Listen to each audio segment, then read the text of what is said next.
Of course, Robin could have done the same thing if he were quick enough. Now here's a character who fell down the memory hole for good reason, but their story is gloriously silly and I wanted to share it with you so we can have fun together. And also there's a completely unnecessary, gritty, edgy update. So get edge protectors on all your furniture because we're going to talk about Batman Jones. Greetings comic lovers and welcome back to Casually Comics, the channel where we chat all things comics, from used comics new and old to history to anecdotes to really wherever our whims take us. Now someone did request this. They nominated it for Silver Age cover madness, where we've been looking at some Silver Age covers and checking to see if the story on the inside matches the madness on the outside. I didn't feel that it was quite mad enough for that, but I fell down the Batman Jones rabbit hole, because he's semi-introduced one way and then fully another. Batman Jones is a baby named after Batman. Like when Game of Thrones was super popular and people were naming their babies Khaleesi, or Elsa when Frozen was popular. Batman Jones was first mentioned in a comic I almost covered and still might, Batman 92, because it was the first appearance of Ace the Bat Hound. In this story, which came out in 1955, the story we'll be looking at was called Fanmail of Danger. It was written by Bill Finger with art by Sheldon, Moldoff, inks by Charles Paris. Fanmail of Danger is a fun story where Batman is summoned via bat signal, first by Commissioner Gordon, then told to go to the post office. This because he has too much fan mail, Sarek levels of fan mail, maybe even more. He's clogging up the whole system. So they have to hire a truck to move the mail and rent an office to answer it, and they have to hire a secretary to help with all the replies. Robin is very put out by all of this. This will keep us from our real work, and there can't be anything too important in this mail. Wrong, Robin. In this mail, I learned that people send Batman plushies, bat plushies, because they just assume that he likes them. I also learned that he keeps a bunch in the Batcave, so they must at least be partially right. They hire a temporary secretary named Susie who has a huge crush on Batman, and she ends up giving an interview saying that he answers all his letters.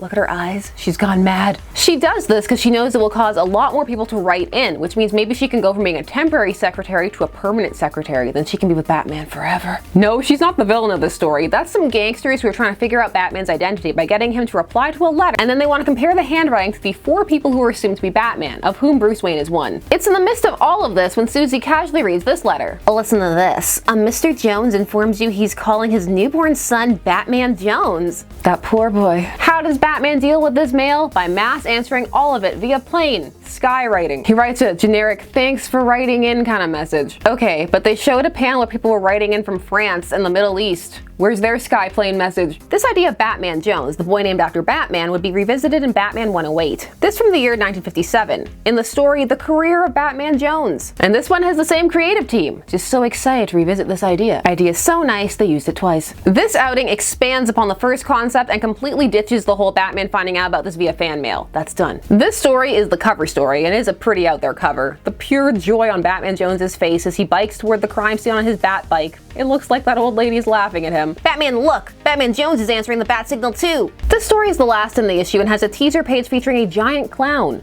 This comic has a lot of sassy Robin, so get excited for that. Robin is having none of Batman Jones. We open on a bat signal shining out of a window of a suburban home, as a young boy dressed as Batman bikes home on his bat bike for dinner. And then we get a flashback. Years ago, a young couple were driving home with their newborn baby from the hospital when the brakes on the car fail. Batman, who happens to be in the area, is able to maneuver in front of them and stop the car. We're bringing our new baby son home from the hospital.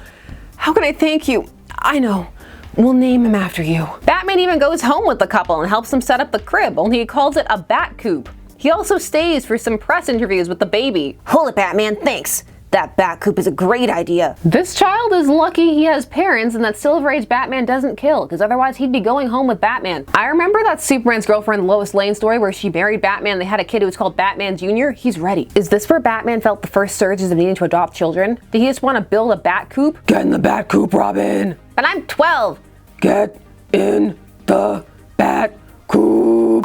People who want to send monetary rewards or gifts to Batman, which he doesn't accept, well, they can't just let the rewards go or their gratitude, so instead they send them to Batman Jones. So he ends up with all of this bat memorabilia and all these gifts, and his family is assumedly pretty well to do, because some people just send money, straight cash. So Batman Jones grows up obsessed with Batman and the idea of becoming a detective crime fighter himself. What's really funny about all these Batman themed gifts is that back in Batman 92, they made a big deal about how Batman didn't do merch. He didn't put his face on stuff. Who do you think he was, Superman? But it's not all about just riding around on bat cycles, it's also about studying, trying to be Batman. Batman Jones wants to become as Batman as he can be.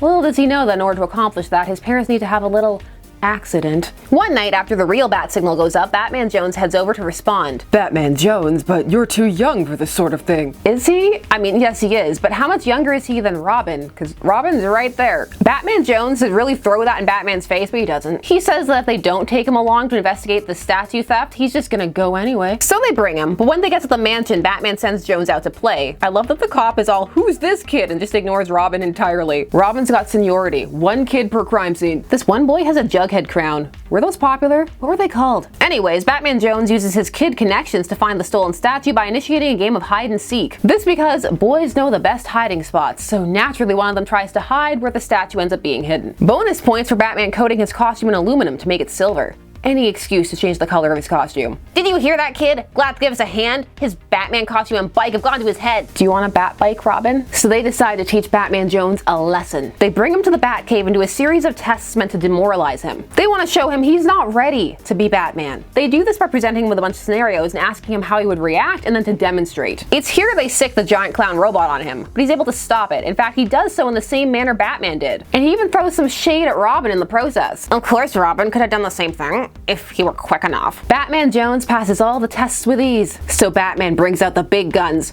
talking to his mom. So, you could restrain little Batman's enthusiasm, Mrs. Jones.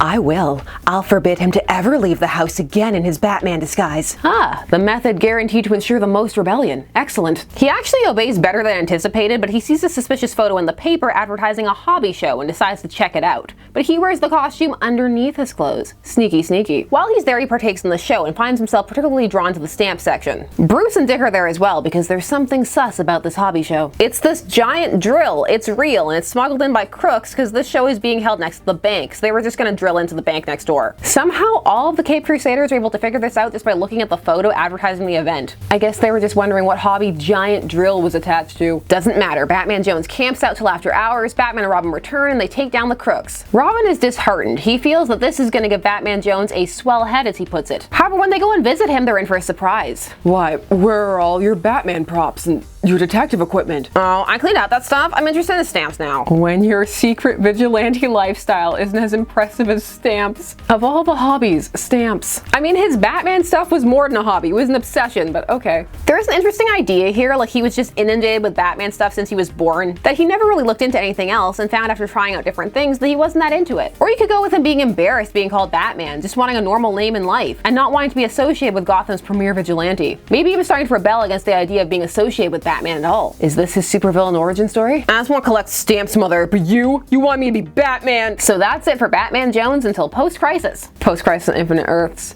Infinite Crisis, and Final Crisis. But before Flashpoint, in this era he reappears, or a version of him reappears, or a character bearing the same name reappears rather. A character bearing the name Batman Jones can be seen in Batman Battle for the Cowl issue number 3, in the story entitled Last Man Standing. This was written by Tony S. Daniel, who did the pencils. The inks are by Sandy Floria, the colors are by Ian Haneen and J.D. Smith. This story, in fact all of Battle for the Cowl, is oft-times misattributed to Grant Morrison. Battle for the Cowl was released in 2009 and followed the events of Batman R.I.P. and Final Crisis number 6. Those are by Grant Morrison, so this may be why some people assume the same authorship. That and Morrison loves an obscure character reference. Batman of Zur-En-Arrh, Psychosis, Cuz, Edge. The premise of Battle for the Cowl is following who will take up the mantle of the Bat in the void filled by the death of Bruce Wayne, Batman. There's chaos in the streets of Gotham. Jason has gone off the deep end, Tim is off trying to investigate because he doesn't believe that Batman's dead, and he's right. The villains are doing all kinds of things because the city's been thrown into chaos because there's no Batman. Many things are going on. Near the end of this in issue 3, Vicky Vale's reporting on the overall madness that is Gotham, and she calls upon renowned Batman and organized crime expert Batman Jones. Mr. Jones, why is this happening? It's simple. Batman's disappearance means Gotham has no god.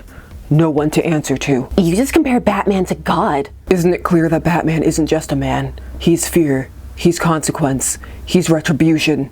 I can go on. You missed the night. He is the night. And there's Batman Jones. Bye forever. Time of recording. This is very much one of those but why though deep cuts. This Batman Jones is Batman Jones in name only. It's a reference that will be recognized by hardcore Batman fans, or just those familiar with the Silver Age. But it's not necessarily a fun reference. It's not even really a cameo as the character is so far removed. So is this Batman Jones even actually called Batman, or is that just a nickname? Because he's an expert on Batman and organized crime. Why is he wearing a mask? And it's just a regular like ski mask. Does he know too much? The description description of Batman that Jones gives here is also a little unhinged, going on about Batman being the god of Gotham. I guess there were no cool stamps post-Crisis. This is what happens when you don't have cool enough stamps, though of course mileage may vary. Some just enjoy seeing those little seemingly throwaway moments of the Silver Age referenced in some way, and some may feel this has a bit more gravitas than a baby named after Batman out of gratitude. Actually, Silver Age Batman Jones's obsession made a lot of sense. Batman saved his and his family's life as a baby, or some combination thereof, so it makes sense he'd be fascinated by the person responsible for the life he has. Why is modern era Batman Jones obsessed with Batman? Is it just because he lives in Gotham? I'm thinking this through probably more than it was intended at all. It's probably just meant to be a, hey, I understood that reference. Although I'm convinced that there would be more than one kid in universe named Batman. Tell me your thoughts on Batman Jones down below. Did you like the update? Are stamps a hobby worth obsessing over more than Batman? It's a bit of a random story, isn't it? Speaking of random, I have a gaming channel. Pop on over. We're playing through a very dark visual novel about running a revenge website that kills people, plus some other spooky games and more. It's a good time, and thanks so much to all the people who've already popped by. I appreciate it. I kinda love the Batman fan mail story, cause Batman would get fan mail. Where would it go?